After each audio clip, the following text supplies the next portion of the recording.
Salve estudantes! Eu sou o professor Victor Aragão e no vídeo de hoje teremos a aula 3 de Direito do Trabalho, focado na primeira fase da OAB. E o assunto da aula de hoje é trabalho intermitente, que está no artigo 452-A da CLT. Então esse vai ser o assunto que abordaremos aqui, primeiro a parte teórica e depois veremos como vem sendo cobrado pela banca na prova. E antes de começarmos, já é inscrito no canal? Então se inscreve aí, deixe seu like, que assim você ajuda esse projeto a estar trazendo mais vídeos e conteúdo para vocês. Vamos agora ao assunto da aula. Artigo 452-A. O contrato de trabalho intermitente deve ser celebrado por escrito e deve conter especificamente o valor da hora de trabalho, que não pode ser inferior ao valor horário do salário mínimo ou aquele devido aos demais empregados do estabelecimento, que exerçam a mesma função em contrato intermitente ou não.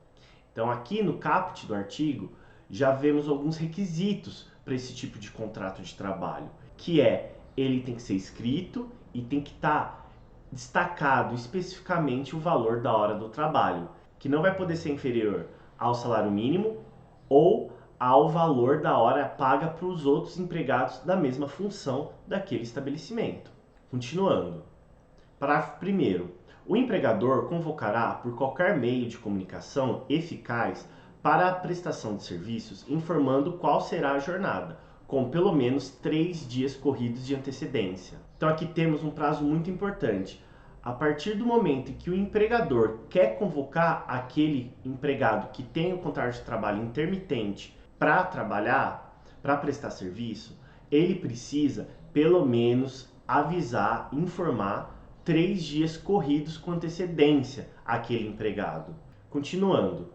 Parágrafo 2º. Recebida a convocação, o empregado terá prazo de 1 dia útil para responder ao chamado, presumindo-se no silêncio a recusa. Então, a partir do momento que o empregador avisou, convocou o empregado, ele vai ter, a partir desse recebimento, 1 dia útil, diferente, enquanto o empregador são 3 dias corridos de antecedência, aqui o empregado ele vai ter 1 dia útil para responder esse chamado.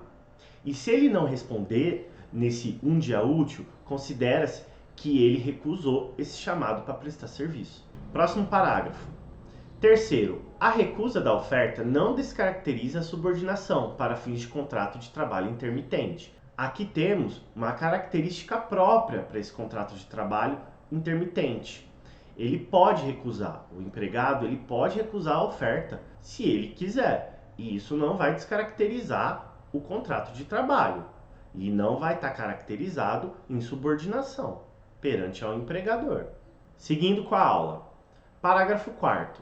Aceita a oferta para o comparecimento ao trabalho, a parte que descumprir, sem justo motivo, pagará a outra parte, no prazo de 30 dias, multa de 50% da remuneração que seria devida, permitida a compensação em igual prazo. Então esse parágrafo informa que a partir do momento que foi aceito a oferta de trabalho, se alguma parte recusar sem justo motivo o cumprimento desse trabalho, seja o empregador, seja o empregado, vai ter o prazo de no máximo 30 dias para pagar uma multa de 50% da remuneração que seria devido para aquela oferta de trabalho, podendo esse valor ser compensado em igual prazo de 30 dias. Assim, a partir do momento que houve a aceitação da oferta de trabalho, se alguma parte descumprir, vai ter multa. Próximo parágrafo. Quinto, o período de inatividade não será considerado tempo à disposição do empregador, podendo o trabalhador prestar serviços a outros contratantes. Então, o parágrafo 5º deixa bem claro que, a partir do momento que não está trabalhando para o empregador, aquele empregado ele pode prestar outros serviços para outros contratantes. Próximo parágrafo. Ao final de cada período de prestação de serviço, o empregado receberá o pagamento imediato das seguintes parcelas. Aqui um ponto muito importante desse contrato de trabalho.